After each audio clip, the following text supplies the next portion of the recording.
Boa noite, vamos a mais um estudo do livro Os Prazeres da Alma, né?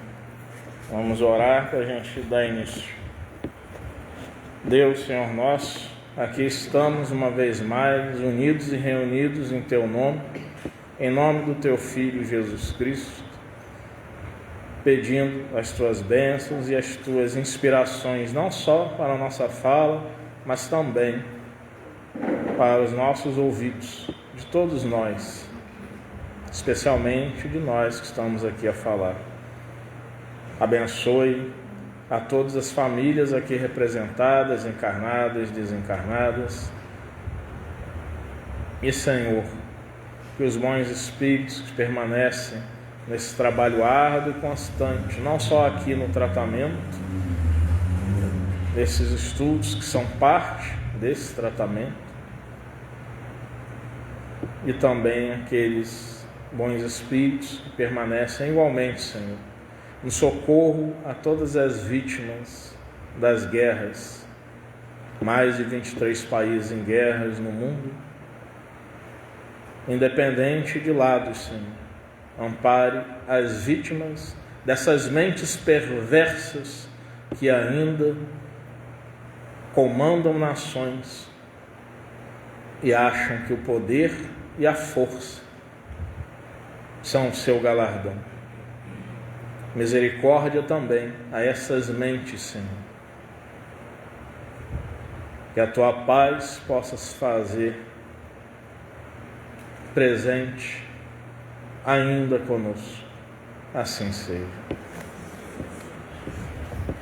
Vamos no livro Os Prazeres da Alma, do Espírito Hamed. Vamos hoje estar estudando o capítulo Renovação. Ao se renovar, o homem transformará o mundo. Não devemos voltar nossa atenção para modificar as coisas de fora, mas para aprimorar ou despertar as coisas da nossa intimidade. Ressonância vem do latim, ressonância, aquilo que ressoa, que faz eco, que retumba.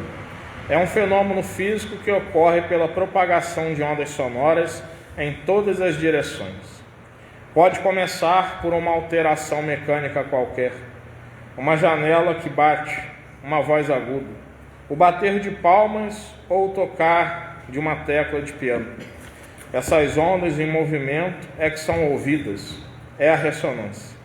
Entretanto, os sons jamais procedem aleatoriamente, pois obedecem a certas leis imutáveis da natureza. Quando passamos por um extenso vale ou por um penhasco e, por exemplo, emitimos um ruído qualquer, o ricochete da onda sonora faz com que ele seja claramente percebido como um sinal distinto do transmitido originalmente. O ruído das trovoadas nas montanhas é uma sequência de reflexos que ecoam, constituindo o fenômeno denominado reverberação. A harmonia ou desequilíbrio no ambiente familiar é, na verdade, uma ressonância ou reverberação pessoal ou coletiva, resultante das atividades mentais do eu individual ou grupal que formam o clima energético da moradia. Os momentos infelizes que vivenciamos com nossos familiares são aprendizagem que necessitam ser assimiladas em nosso universo interior. Segundo o exímio escritor francês Voltaire, o acaso nada mais é do que a causa ignorada de um efeito desconhecido. Questão 207 do Livro dos Espíritos. Os pais transmitem frequentemente aos filhos uma semelhança física. Transmitem também uma semelhança moral? Não, uma vez que têm alma ou espírito diferentes. O corpo procede do corpo, mas o espírito não procede do espírito. Entre os descendentes das raças não há senão consanguinidade. Da mesma forma que não podemos protestar ou lutar contra os ecos que ressoam pelo efeito de nossos próprios ruídos ou palavras, igualmente não devemos ralhar com as pessoas ou fatos da vida doméstica, pois são somente reflexos da realidade interior, atraídos e materializados pelo nosso estado de consciência. Enorme é a aflição daqueles que não sabem que criam aquilo que vivem, já que se sentem impotentes nas mãos de uma força que não compreendem. No entanto, quase todos nós fazemos exatamente isso em nosso cotidiano. Lutamos e discutimos contra as ocorrências, os comportamentos e atos externos em nosso ambiente social ou domiciliar, sem nunca nos voltarmos para dentro de nós mesmos, perguntando-nos onde está a verdadeira raiz do conflito. O sábio observa os acontecimentos como quem olha para o espelho. Nossa realidade reflete aquilo que somos. Como é grandinho, só comentar aqui essa parte. É bem interessante, né? Que muitas vezes a gente sente, né? A casa, né? Como se tivesse sugando a gente. Mas não é a casa que suga. É a energia de cada um de nós. São os fatores ambientais. Se nós temos uma pessoa enferma em casa e nós estamos cuidando, obviamente, nós vamos nos sentir esgotados, porque quem cuida precisa também ser cuidado, né? E fora os pensamentos e os conflitos que se tem dentro do lar, né? E aí isso reverbera como desentendimentos. O nome já disse, né? Conflitos, desentendimentos, opiniões divergentes, né? E a gente começa então a não estar a olhar muitas vezes para nós. Será que nós estamos fazendo o quê? Só reagindo? Nós estamos, de repente, só querendo ser escutados e não escutar? Nós muitas vezes não pensamos também como nós estamos atuando dentro do lar. E aí sim, sobre isso, é nossa responsabilidade, nós é que vamos avaliar isso. Ah, mas outra pessoa causa conflitos, causa transtornos. Como que eu reajo aos conflitos e aos transtornos que a pessoa causa? É difícil se manter numa postura serena quando alguém grita. Dá vontade de gritar também, dá vontade de reagir. Dá vontade de dizer muitas vezes. Se um filho, uma filha chega, um enteado chega e quer falar, dá vontade de falar, quem paga a porcaria das contas da casa sou eu, quem manda sou eu. E fica quieto. Está sob o meu teto, quer liberdade total? Vai embora, some de casa. Mas não é isso que vai resolver. Essa atitude só vai gerar mais conflitos. Agir com serenidade, ficar principalmente em silêncio e fazer com que a pessoa entenda que o grito não quer dizer nada e colocar para a pessoa depois, né, a posição como nós estamos, né, olhando, como que nós estamos enxergando a situação. Com serenidade a gente começa a ter vitórias e a pessoa olhar para a gente também como um exemplo, que como espíritos cristãos devemos ser exemplos. E aí a gente começa a fazer um processo de harmonização no lar, porque a gente está assim exercitando verdadeiramente o Evangelho de Cristo. E uma das frases, né, muito conhecidas, uma parte, né, dessa oração, mas a outra parte, né, anterior, ele diz assim: sua visão se tornará clara somente quando você olhar para dentro do seu coração. Quem olha para fora sonha, quem olha para dentro desperta. Carl Gustav Jung, no volume 1 do livro Letters, isto é, Cartas, a senhora Bendrist escreveu isso para ela e ficou como uma frase muito importante, que realmente é quando nós olhamos para nós, quando nós olhamos para dentro, é que nós vamos despertar. Quando a gente olha para fora, a gente só enxerga problema do lado de fora e a gente só sonha. Mas quando a gente olha para dentro da gente, a gente começa a entender que nós podemos e devemos ser as soluções dos nossos problemas, das nossas questões. Isso é difícil.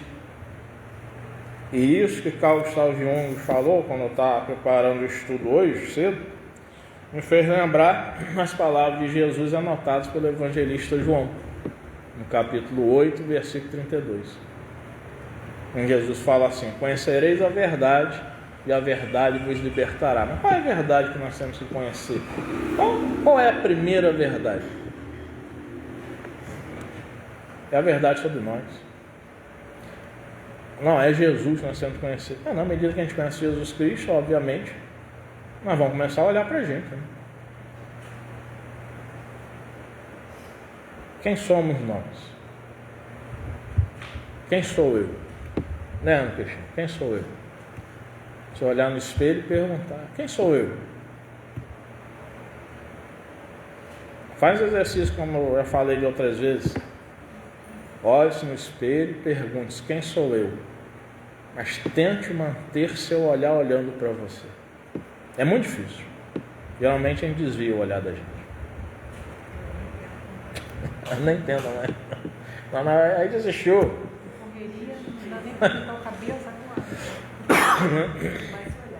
Fazer esse exercício é bem interessante, que ele é profundo e ele é um exercício solitário, né? A gente fica sozinho. Hã? Exatamente.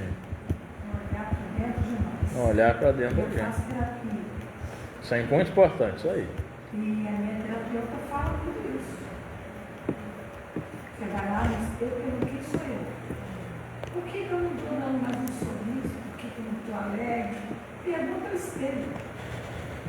Isso. Olhando no espelho é difícil, né?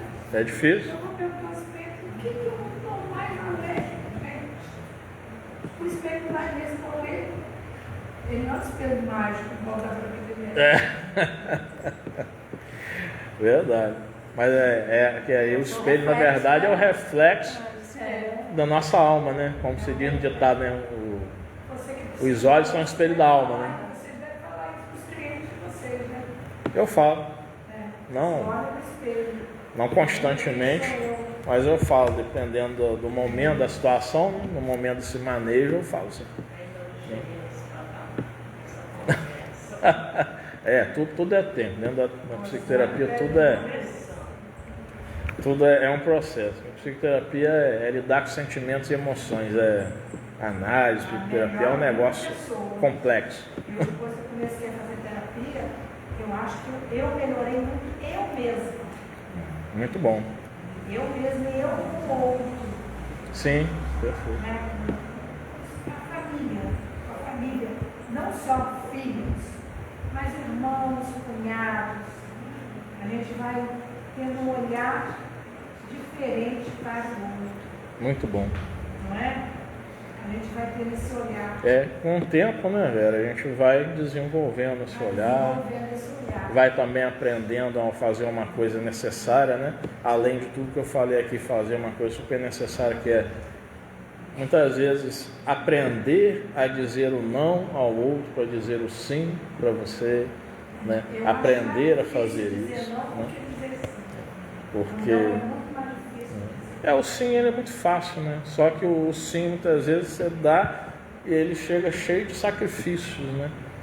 E aí às vezes é um sim que se dá e cheio de sacrifício, que daqui a pouco a pessoa está reclamando que deu, que eu fiz isso, me atrapalhou, meu tempo, isso, não sei o quê. E aí na hora do não é complicado, porque um não, é difícil de dar, porque a gente fica com um olhar do neurótico, né? Como que a pessoa vai falar de mim? Como é que eu vou ser falado por aquela pessoa? Como que aquela pessoa vai... O que aquela pessoa vai dizer sobre mim? Né? Então, pensar sobre o olhar que o outro tem da gente. Né? Também, né? Tem isso também. Tem um não fala. É. Mas a gente pensava muito Só que aí com a terapia a gente começa a aprender que bem ou mal fala de mim. Não quero. No fundo eu não desejo que falem mal de mim. Né? No fundo eu desejo que eu possa ser uma pessoa bem falada pelas outras pessoas. Né? Não para ter o ego massageado, nada disso, mas que eu, sendo bem falado, que eu então possa me considerar realmente, poxa, eu estou sendo um bom ser humano. Né? Mas aí quem está falando também pode ter uma interpretação errada sobre mim e aí. Pode também.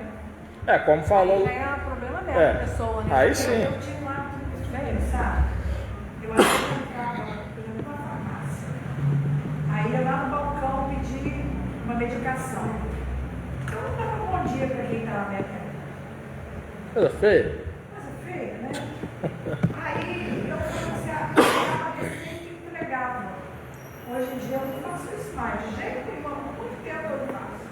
Primeiro eu chego, bom dia, tudo bem? Aí me dá a medicação, na hora de ir embora, fala, bom dia, fiquem com Deus. A Denise aqui, boa noite, Denise. E vamos embora. Eu aprendi a fazer isso. Eu não faço isso. É uma grosseria, fala a verdade. A gente já chega com uma energia já mais aberta ao outro, né? Receptiva, alegre. Que quando eu chego, ele abre um sorriso. E aí eu falei, bom dia, como é que está o senhor? Aquele bom dia gostoso. A gente tem que aprender a ver os nossos erros. É o olhar no espelho. Eu não fazia isso. Eu aprendi isso com a técnica da terapeuta. Eu achava normal entregar a receita, me dar o remédio e pronto. Tipo assim, ele está trabalhando, eu estou lá só para buscar um medicamento, eu dou a receita, ele vai cumprir o papel dele e pronto, né? Ele está recebendo o salário dele para isso e eu sou o cliente. Só que existe um outro ser humano do outro lado também, né? Esse é o olhar. Né? O outro de outra maneira. E até eles com a gente, não é?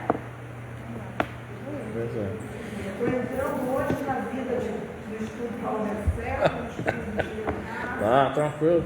Leva um tempo Paulo sem aparecer, Tranquilo. quando aparece o palpite.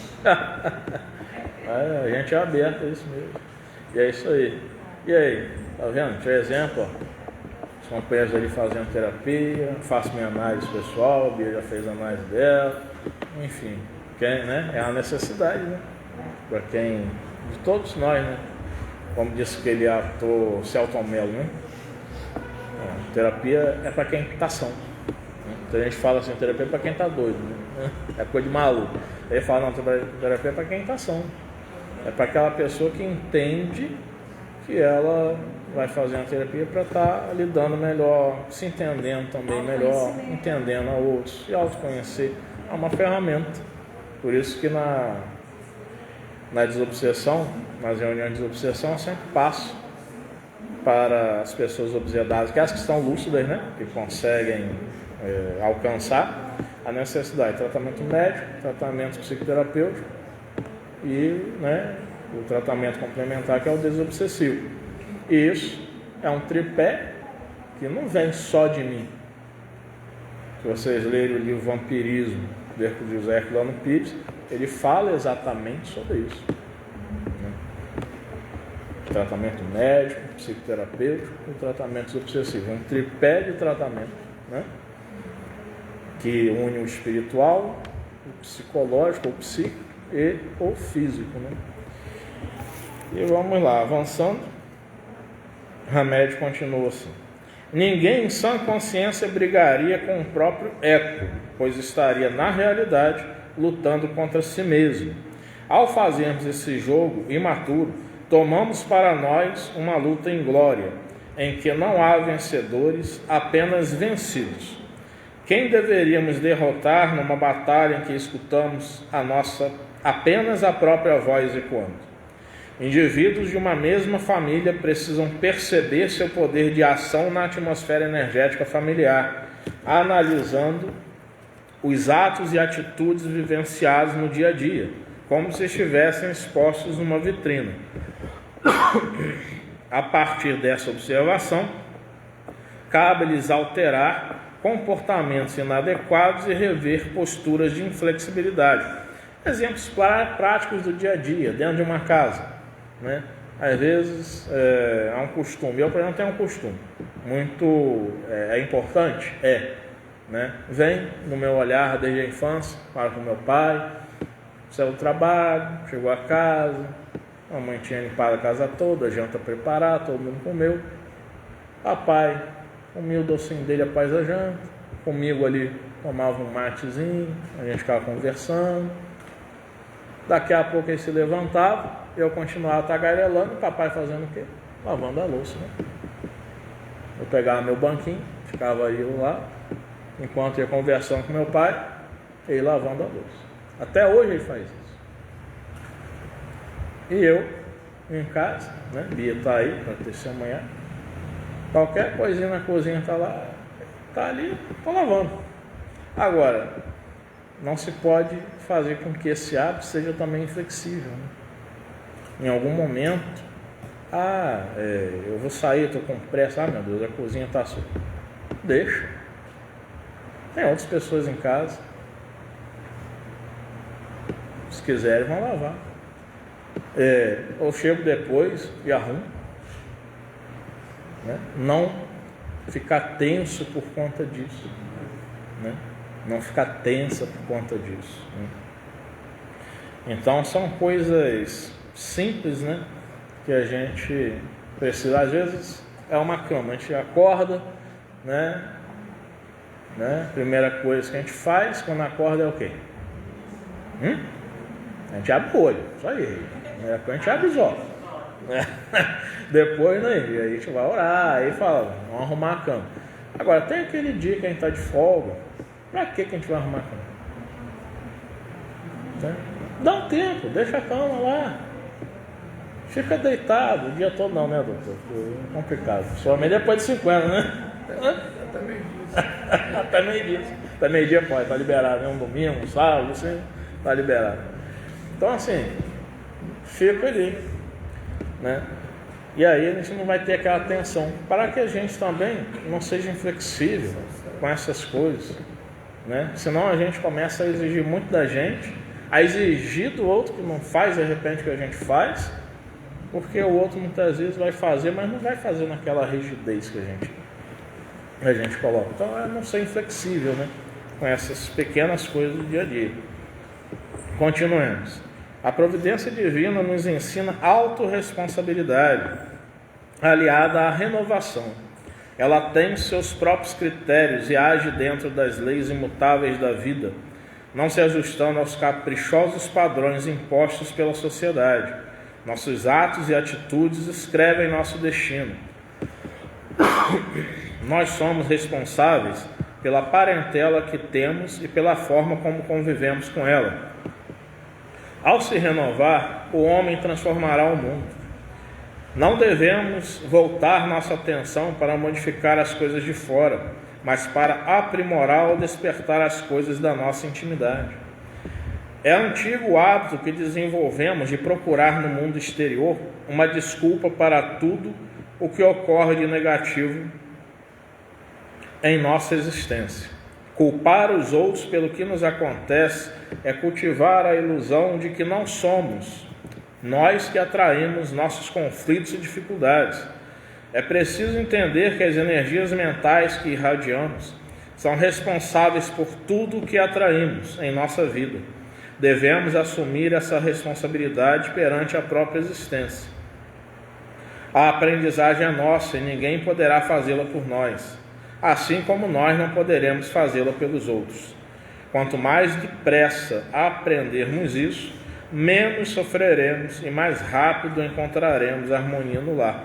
É óbvio que quando ele fala aqui da autorresponsabilidade, nós culparmos, né, a tudo que ocorre de negativo em nossa existência, há exceções, né?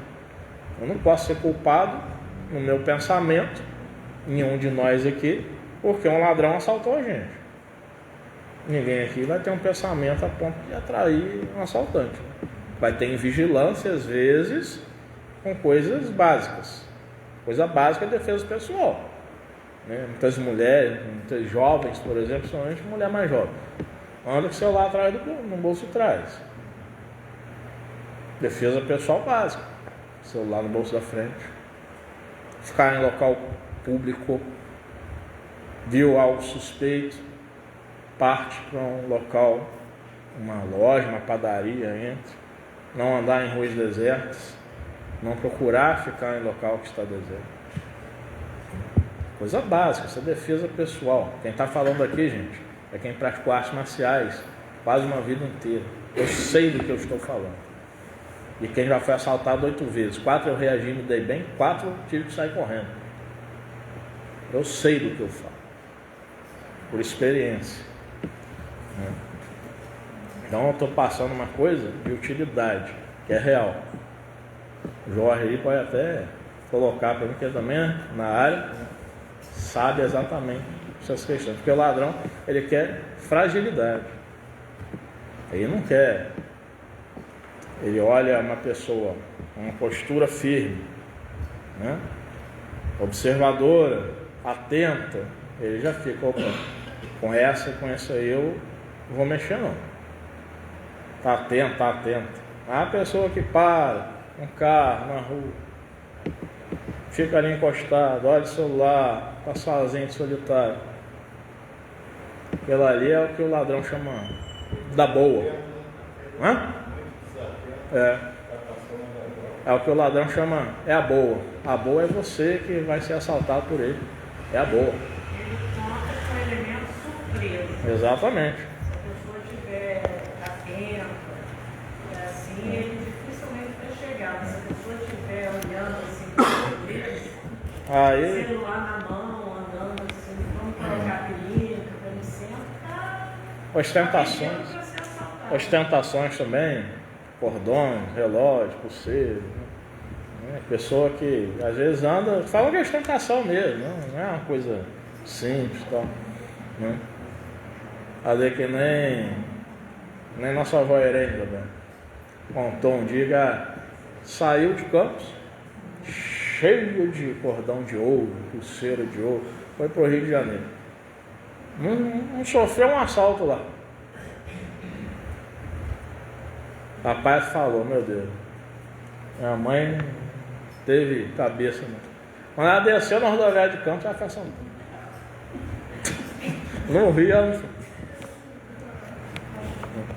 Perdeu os outros. Oi? Não, tem problema. O negócio é pegar o ladrão de casa. E os outros. Não, atenção. É claro que nós não vamos ser responsáveis por isso. Vamos ser responsáveis, por exemplo, né, a pessoa está no trânsito, aí está parado, está no movimento tranquilo, alguém bate atrás, né? Isso atraiu isso pra gente. Isso aí é responsabilidade de quem está ao volante, né? Atrás, do lado, se a gente está dirigindo bem, né? Não, eu não posso falar a gente que eu não dirijo, né? Ele dirige, outros aí dirigem. é o celular. Você está atento ali, o outro no celular. Esse é um problema sério. É um problema seríssimo. Então, continuemos aqui. O horário já deu, né? Criamos uma lista enorme de culpados aos quais atribuímos a responsabilidade pelo nosso destino infeliz. Desajustes da família atual, erros das vidas passadas, ações doentias de espíritos perturbadores. Acreditamos, enfim, que somos vítimas indefesas e impotentes de tudo e de todos. A teoria da culpa encontrou uma imensa massa de adeptos nos dias atuais. Ainda a questão 207 do Livro dos Espíritos, Hamed cita: de onde provém as semelhanças morais que existem algumas vezes entre pais e filhos? São espíritos simpáticos, atraídos pela semelhança de suas tendências. No processo reencarnatório, os espíritos são atraídos pela semelhança de suas tendências. Portanto, é nosso reino interior que atrai aqueles que serão nossos familiares, criaturas com específica estrutura íntima e valores ajustados a um determinado padrão evolutivo. Nelas encontraremos apoio para aprimorar nossas capacidades e estímulo para despertar nossas habilidades e possibilidades inatas. As semelhanças morais que existem algumas vezes entre pais e filhos são tipos de mentalidade que se identificam por suas conquistas ou carências, a fim de se reorganizarem interiormente ou continuarem o despertar dos potenciais adormecidos da alma. Em muitos casos, olha o que ele vai dizer aqui, em muitos casos, segundo Hamed, isso aí concorda com uma passagem do Livro dos Espíritos que vamos lembrar, nunca se conheceram em outras existências, mas se unem por possuírem as mesmas inclinações, os mesmos conflitos, os mesmos hábitos, as mesmas vocações, os mesmos valores e desajustes psicológicos. Todavia, seja qual for o tipo de união, a relação que se estabelece entre eles é para que vençam a si mesmos, reajustem as dificuldades mentais, emocionais e sentimentais e prossigam efetuando a renovação da própria alma. Isso, em muitos casos, há espíritos que estão na mesma família, por afinidade, que nunca tiveram contato em outras existências, né? O Livro dos Espíritos fala isso, que há espíritos que são simpáticos, que suas auras, quando, né, vamos colocar assim, quando um olha para o outro numa linguagem comum aqui do Brasil, o santo bate. O santo bate, né? Então, quando o santo bate, aí aqueles espíritos eles se reconheceram, porque eles estão no mesmo grau de evolução, têm os mesmos gostos, as mesmas tendências, os mesmos conflitos interiores, os mesmos desajustes psicológicos ou ajustes psicológicos, e não necessariamente precisa-se ter uma existência anterior para se ser parente de alguém. Aí vamos lá para o Evangelho segundo o Espiritismo, né? A reencarnação destrói os laços de família? Uma pergunta que Kardec faz aos espíritos. E os espíritos respondem não. A reencarnação estende os laços de família, amplia. Porque vocês podem ser pais meus, podem ser tios meus, eu posso ser pai de vocês, eu posso ser tio, avô, irmão, marido, o que for, primo, né? Cada um de nós aqui pode ter os mais diversos tipos de relações, né? E esses laços vão se estendendo, né? Então, a reencarnação também com espíritos que não tiveram contato em vidas anteriores, começam a ter o contato agora por tendências, né, idênticas, muitas semelhanças, isso estende os laços de família, né, vai ampliando. Quantos laços espirituais nós vamos fazendo aqui com os espíritos guias de nossa casa, com Alberto, com Pátio, com Diego, com o velho Capim, né? São uma nova família, uma família espiritual que nós vamos ampliando, nós vamos, né? Tem a minha Rita de Cássia, tem a Rita da Conceição, tem o pai Benedito, tem a Eva, tem a Esmeralda, tem o Papo, são diversos amigos espirituais, tem o professor Albert, são diversos amigos espirituais que ampliam a nossa extensão da família espiritual nossa.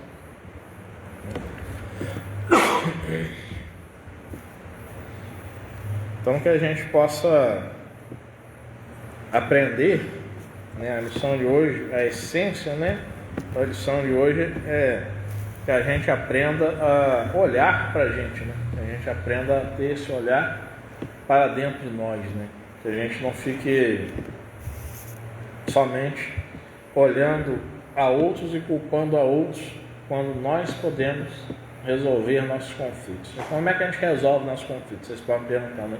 Mas como é que eu resolvo meus conflitos? Olhe para si mesmo, veja, como a gente falou no início, como que se está reagindo a determinadas circunstâncias, determinadas falas, determinadas situações, o que é possível modificar, faça esforço. Não vai ser de um dia para o outro.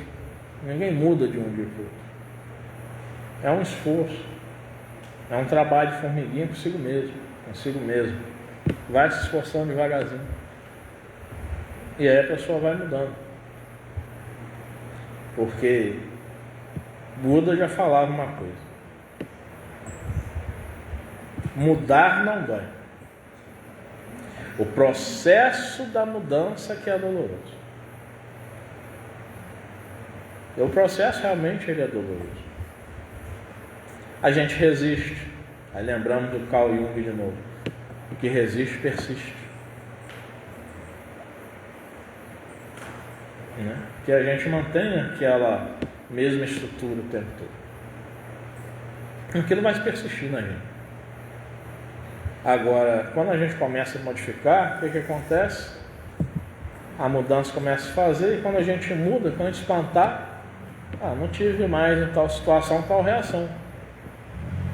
Aí já não é mais dor. Você já mudou. O processo não é mais doloroso. É a mesma coisa da pessoa que ela quer, por exemplo, economizar uma grana, mas ela está acostumada a pedir isso, pedir aquilo, né? Final de semana eu mereço, vou me dar o luxo e tal, e de repente a pessoa sente que quando ela começa a juntar um dinheirinho, a não fazer isso direto, que ela quer lá ter, eu quero cada ano eu vou economizar R$1.000 e em 5 anos eu vou ter 5.000. Um exemplo. Quando a pessoa alcança R$5.000, ela fica feliz da vida. Ela vê um resultado do esforço dela. E ela começa a ver assim: não, eu tenho realmente um dinheiro de emergência guardado. Não é que ela vai pegar aquele dinheiro e vai começar a usar. Ela tem uma emergência, se ela precisar, ela sabe que ela pode contar. Um dinheiro investido, né? Ela vai aprender sobre isso, vai fazer a educação financeira dela. Mas para ela chegar lá, ela teve que renunciar, ela teve que passar por um processo doloroso, ela teve que aprender a mudar os ímpetos de, por exemplo, a compulsão por comprar alguma coisa. Esse dia eu falava com o Bia, né? Eu sou um bibliófilo, né? Um amante de livros. Na livraria, comprando livro. Hoje eu me controlo. Eu vou à livraria, pego o livro, isso é muito bonito, legal, mas eu não vou te ler, então você fica. Tenho em casa alguns que não estão lidos. Para que adquirir um que eu não vou ler? Para que um sapato novo se eu tenho outros? Para que uma camisa nova se eu tenho outros? Como dizia Chico Xavier, para que eu ter 10 pares de sapato? Uso um, acaba aqui, uso o outro. Eu não sou uma centopeia, sou um ser humano bípede, com dois pés. Preciso de um monte. Então, são processos que a gente precisa fazer na nossa vida prática, no dia a dia. A gente vai mudando e vamos mudando nossos comportamentos, nossa mentalidade, e a gente vai ter uma mentalidade, eu estava até falando no carro onde eu saí, mentalidade rica. Não é mentalidade de pessoa ficar rico, dinheiro, não. É uma mentalidade rica no sentido espiritual. Vamos ter essa mente milionária, espiritualmente falando. Né? Dinheiro é bom também. Não vamos dizer que não seja. Mas ter essa mente milionária de forma espiritual. Isso é importante para a gente. Bom, vamos fazer nossa oração, né, para a gente encerrar.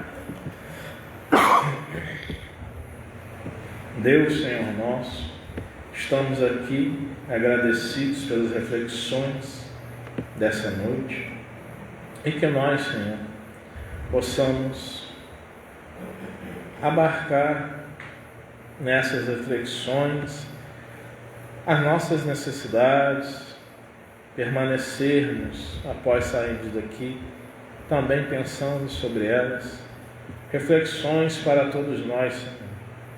Não para só a noite, não só para este momento, mas para toda a vida. As reflexões desse estudo, as reflexões do estudo anterior com nosso irmão Paulo Marcelo, e que nós venhamos assim a trabalharmos no dia a dia a nossa modificação. Que o Senhor a todos abençoe e a todos o Senhor faça com que permaneça em tua paz. Assim seja.